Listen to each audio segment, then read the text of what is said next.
Yeah.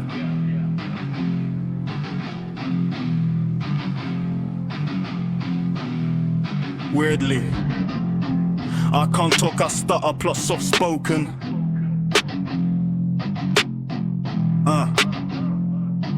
Yeah.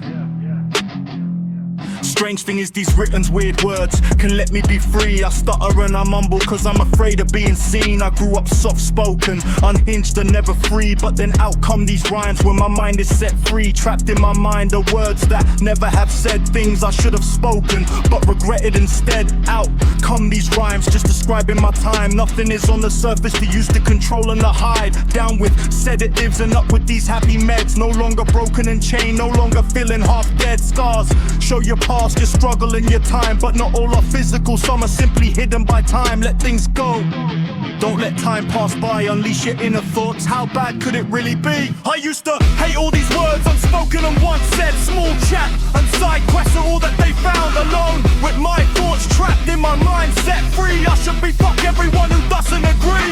If I say something